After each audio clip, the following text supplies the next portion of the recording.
Ang mga bata hindi raw nagsisinungaling, kaya para malaman kung patok pa ba ang mga laruan noon sa henerasyon ngayon, sa kanila natin ito mismo itatanong. Ang teacher na si Maricar may naisip daw na activity para sa kanyang mga mag-aaral. Sa araw na yon, ang klase niya ng senior kindergarten, paglalaruin niya ng mga retro toys. Are we all excited? Yeah, alright! Ang pinagkaiba nga ng generation ngayon ng mga bata kumpara nung dati. It's like, dati, takbuhan sa labas, walang, lahat nasa labas ng bahay. Ngayon, pagdating sa bahay, nakaupo na lang sa isang lugar, tablet na lang, o kaya computer, or lahat nasa TV. I will bring out toys. Okay? But, these are not the toys that you play with now. Ang unang pinasubukan ni Teacher Maricar sa mga bata, ang tinatawag na pogs, o yung bang parang text pero pabilog ang hugis. There's! I think we do this. Or maybe counting. What do you call it? Not the step now. I got to see the first. I remember this girl. What I've observed is they enjoy looking at the characters and the pictures because they're familiar with all of them. Oh! Okay.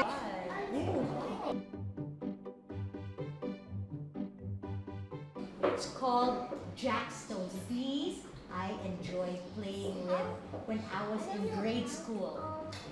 There. Okay, go. Ang jackstone nagustuhan naman ng mga batang ito.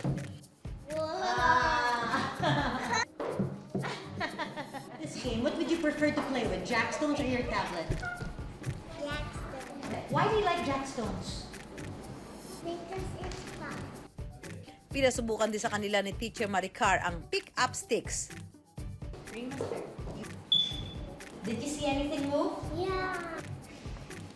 My experience today, it was fun having to hear their insights on ano ba tingin nila sa laruan na pinakita ko sa kanila. Masaya naman na share ko yung mga nalalaro ko noon sa mga bata ngayon. Kasi it's nice to continue what you used to do then and now. Kasi ano yan parang mga classic laro yan ng mga ano na sana wag naman mawala.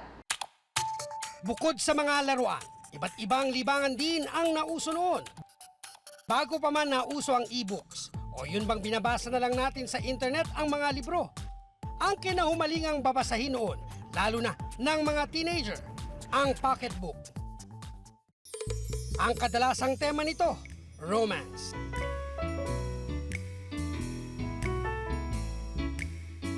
Kaya patok na patok ito, lalo na sa mga kababaihan. Oh my God! Ang sweet ni Adrian! Nakakakilig! Ang ka-wonder nating si Ron, ito raw ang nakahiligan mula nung dekada 90 hanggang ngayon.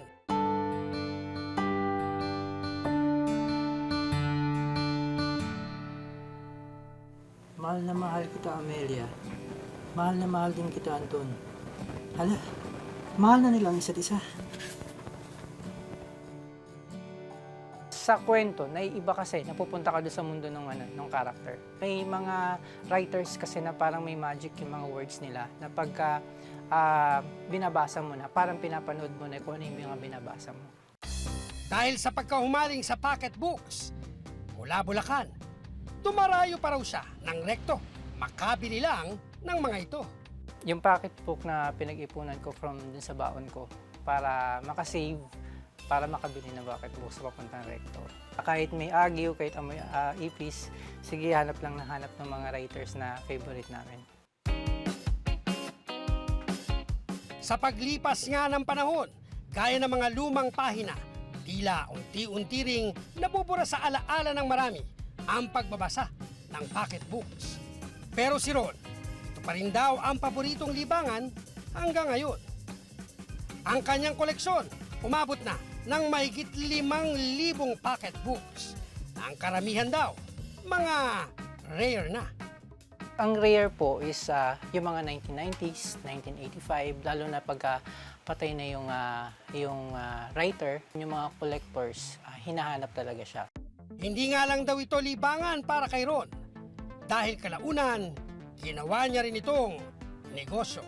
Pagka may mga nagtatanong kasi ng mga buyers, ano yung maganda, ano yung writer na okay, ano yung writer na magaling magsulat. Yun yung forte ko kasi halos lahat nabasa ko. Itong tong pocketbooks na to is nabenta ko na. Nasa ibang bansa yung bumili, babayaran na lang, nasa worth 65,000 din. Nabago ng pocketbooks yung buhay ko in terms sa napapasaya ako personally, at the same time, nabibigyan din ako ng income. Kung hindi ka man daw mahilig sa pocketbooks, mayroon din namang mga comic book na mas makulay at mas maaksyon. Mga ka-wonder, sino ang kilala niyo mga comic book character? Sila Batman, Superman siguro. Spider-Man, Iron Man. Sa panahon ngayon, mas kilala ng marami ang mga karakter na unang lumabas sa comics at kalaunay ginawa na rin ng pelikula. Pero alam nyo ba na noong dekada 90, isang Pinoy comics ang pinaka-inaabangan ni Juan, ang Combatron. Ayon sa rapper at certified batang 90s na si Crazy Kyle, sobrang init niya noon. Yung baon iipunin mo, either bibilin mo o kaya i-rent mo. Kung may 5 pesos ka, pwede mo bilhin. Kung 1 peso lang ang budget mo, you can rent it. Usually, nasa tindahan yan, may tali. Tapos nakaganyan yan, nakasabit. inilabas ang unang issue ni Combatron taong 1992. Tungkol ito sa ulilang bata na si Empoy na habang binibisita ang puntod ng kanyang mga magulang, nasaksihan ang pagbagsak ng isang spaceship. Dito niya nakilala si Combatron, isang mandirigma mula sa planetang Omicron. Ang malikhaing isip sa likod ng karakter na ito, si Berlin Manalaysay, 17 taong gulang lang siya noon nang makuha bilang illustrator para sa Funny Comics. Ang swerte ko lang kasi noon dahil ang kapitbahay ko si Pat B. Reyes, which was the writer of Nick Nook. At yung anak niya, best friend ko, nagdo-drawing kami sa bahay nila. Tapos doon niya nakita na, ang galing ka mag-drawing mag-drawing ka for Funny Comics. So dati, 1-pagers lang yung ginagawa ko. Matapos ang 2 araw, nabuo na Berlin ang unang issue ng Combatron. Umabot din na mahigit 7 taon ang pakikipaglaban ni Combatron. Pero nang kumuha na rin ng trabaho sa advertising si Berlin, kinailangan na niyang iwan ang pagiging comic book illustrator. Makalipas ang 2 dekada, naisip ni Berlin na gumawa ng nararapat na ending para kay Combatron. At nitong nakaraang Disyembre, inilabas si Berlin ang part 1 ng ending nito. Kaya ako ginawa yung ending is because, I owe it to them to end it properly. It's 2 parts. That was just part 1. The objective of part 1 was, yes, I'm back. It's nostalgia. And part 2 is hysteria. I think mas rich nga yung comic world ngayon. It's also because it's working hand in hand with the new media.